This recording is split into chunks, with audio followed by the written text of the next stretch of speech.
Yeah, no, it's been an excellent conference so far. It's been good to meet a sort of wide group of people from across the world, so it's going very well, thank you. I think what it does well is it does draw in people from quite different geographies and industries, so there's a good sort of broad base to start with.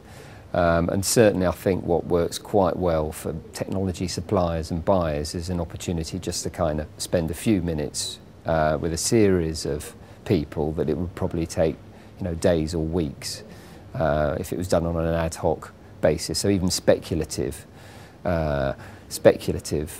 meetings are really helpful for everyone. Whereas I think you'd probably fall back from sort of travelling or inviting a speculative meeting if someone was going to travel. So I think that makes it quite rich and broadening. I think the speakers, clearly know their stuff and come from different areas. I think what's been quite nice is several people have been prepared to sort of talk about the things that they haven't done as opposed to what they have done. And I think that for me, I find particularly interesting. I think everybody learns a lot from that because too many of us always pretend we've already done everything, and that's just not true. So a wide variety of subjects covering sort of rail and a whole range of utilities and technologies. So it's a good broad basket. A lot of people had already briefly met each other. So I think the first night is always good for people just to sort of catch up and talk a bit more broadly. So that was a good meal. As I think I said in the introduction, a good high noise level and no fighting. So I think that's a sign of a good social evening. I think the sort of interesting thing at the moment is people of all different industries are starting to ask the question and try and get a feel of what good means. Because what is good in one industry is not necessarily appropriate or good in another. So high levels of capability might be good for an industry, or you might be wasting customers' money.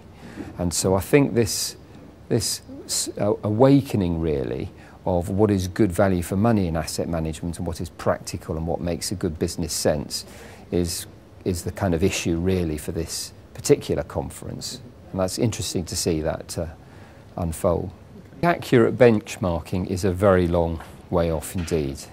I think what is clearly becoming the case is that PAS 55 is being seen as a useful tool for checking that there are kind of no holes in the systems and checking that there's a basic and professional level of capability in an organisation.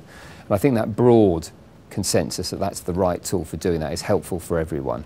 It means we can all start thinking about things in the same way and even using the same language. But I think people are thinking this term beyond PAS 55 now. Satisfying the basic professional requirements are sometimes not enough.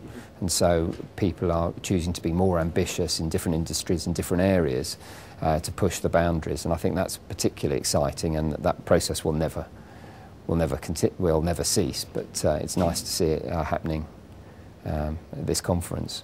It does come together quite well because there are certain themes like information and risk where you've got generally one group of people who are thinking about how they can understand things and get on top of those things. So they're asking those difficult questions, some of which are probably very difficult to answer. You then have a bunch of technology suppliers or consulting organisations or whatever who often, because they're great and ambitious, and people will pretend their answers are probably more comprehensive and better than might be the case. But that kind of meeting of people asking an unanswerable question and people thinking they might have the answer is quite good for constructive tension and a proper debate. Because if it was easy to do any of these things, we'd have done it last year, and we haven't. So I think that dynamic works quite well.